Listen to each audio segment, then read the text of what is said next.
Yves Morenne, bonjour. Bonjour. Alors vous êtes le président du groupe UMP au conseil municipal de Marseille. À Marseille, la gauche a remporté les législatives, 4 circonscriptions pour le PS contre 3 pour l'UMP. C'est un bouleversement politique. Est-ce que vous vous y attendez ?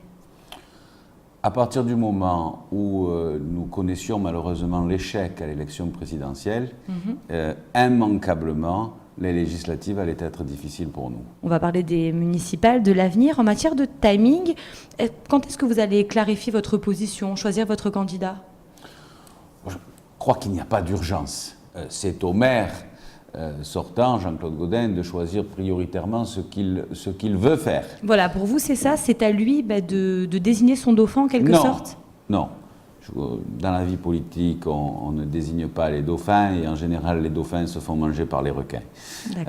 C'est à lui de dire en temps utile s'il veut être ou non un nouveau candidat en 2014. Il me semble, pour ce qui me concerne, que ce serait la meilleure solution, que ce serait notre candidat le plus fort, le plus costaud, le plus solide, le plus à même de l'emporter. Est-ce que ce ne serait pas le combattre au 4e mandat et il aura alors 73 ans ? Vous savez, je connais des gens usés à 30 ans et d'autres extraordinairement vifs et ambitieux à 75 ans. Il ne faudrait pas renouveler un petit peu le personnel politique à droite comme à gauche ? Je pense très sincèrement que le meilleur candidat pour notre famille politique en 2014, c'est Jean-Claude Gaudin. Pourquoi ? Parce que d'abord, c'est le plus à même de rassembler l'ensemble des personnalités, souvent fortes, de notre camp. Est-ce que cela signifie que des personnalités comme Renaud Muselier, comme Guy Tessier sont trop clivantes ? Elle fédère moins que Jean-Claude Gaudin. Renaud Muselier a perdu les législatives, mais lui, il ne dit pas qu'il ne compte pas y aller, il dit même qu'il fait ce qu'il veut. Qu'est-ce que vous en pensez ? Est-ce qu'il peut encore y aller ? J'ai eu l'occasion de dire qu'on n'est jamais mort en politique, surtout quand, comme Renaud, on n'a que 53 ans. Après, l'expression « je fais ce que je veux » me paraît mal appropriée. Pour être le candidat de la droite et du centre à Marseille, il faut parler aux autres responsables politiques de la majorité municipale, il faut s'entendre avec Jean-Claude Gaudin, il faut s'entendre avec les différents maires de secteur, avec les parlementaires en exercice, et on ne peut pas décider de choses comme ça tout seul. Mais est-ce que ce serait un bon candidat, puisqu'auparavant il avait déjà perdu les régionales, il a perdu la présidence de MPM, qui est pourtant à droite, c'est pas un peu risqué ? Il n'est pas aujourd'hui dans une position extraordinaire. Pourquoi le nier ? Mais qu'en sera-t-il dans 18 mois ? Personne ne le sait. On a quelqu'un d'autre qui veut y aller, Guy Tessier, maire de secteur et député, qui lui a été réélu. Nous l'avons interrogé et puis écoutez.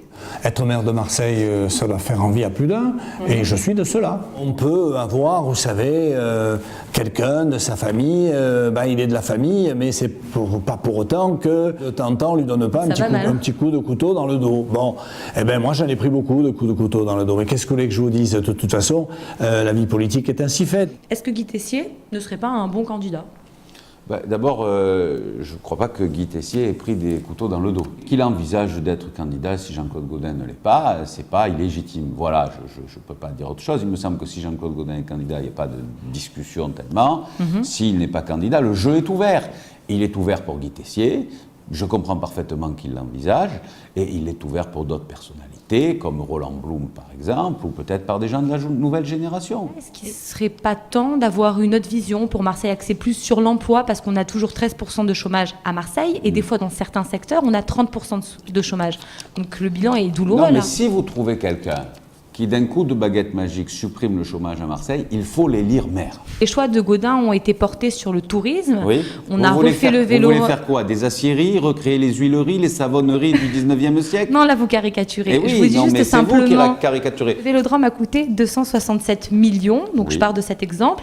Est-ce que c'était judicieux pour le toit d'un stade de mettre autant d'argent et pourquoi pas de ne pas se donner les moyens en travaillant avec la région sur la formation pour attirer des entreprises et des industries qui créent la valeur ajoutée. C'est fumeux, travailler avec la région sur la formation. Quoi de concret ? Pour créer des emplois, d'accord ?